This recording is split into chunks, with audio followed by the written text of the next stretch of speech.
देश में अगली सरकार की तस्वीर साफ है। शपथ ग्रहण की तारीख और वक्त तय हो चुका है। तो एक तरफ दिल्ली वाली हलचल, तो इधर छत्तीसगढ़ में जीत हार पर तकरार और तेज हो गई। बीजेपी ने 11 में से 10 सीटों पर जीतकर जश्न मनाया, तो कांग्रेस ने एक सीट बचाकर समीक्षा की बात कही है। लेकिन इसी बीच बीजेपी की तरफ से आए एक बयान ने प्रदेश के सियासी गलियारे में नई बहस छेड़ दी। बिल्कुल, साय कैबिनेट के जिम्मेदार मंत्री ने कहा है कि प्रदेश में 3 बड़े कांग्रेस प्रत्याशियों की हार के लिए नेता प्रतिपक्ष डॉक्टर चरणदास महंत की साजिश ये बड़ी वजह रही।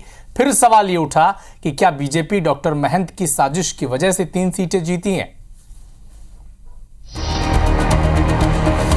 लाठी चली है भूपेश बघेल जी के ऊपर चरणदास महंत जी के षड्यंत्र से। हमने किसी को नहीं हराया।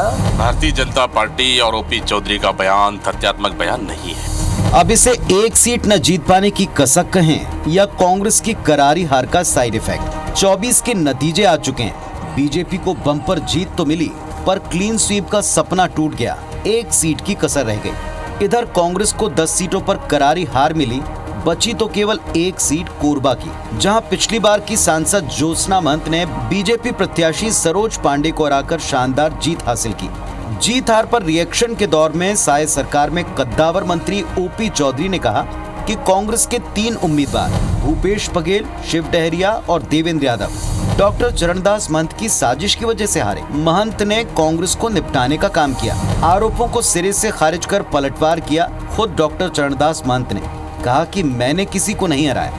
ओपी चौधरी छत्तीसगढ़ी कहावत को समझ ही नहीं पाए। वो अब भी अपनी बात पर कायम है कि देश में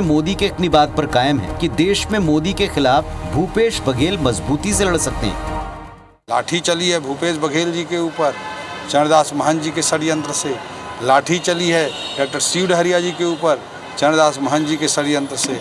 और लाठी चली है देवेंद्र यादव जी के ऊपर चरणदास महंत जी के षड्यंत्र। ओपी चौधरी जो निपट गवैया है, अगर उसको गांव की भाषा समझ में नहीं आती तो मैं उसको कुछ नहीं कह सकता। हमने किसी को नहीं हराया।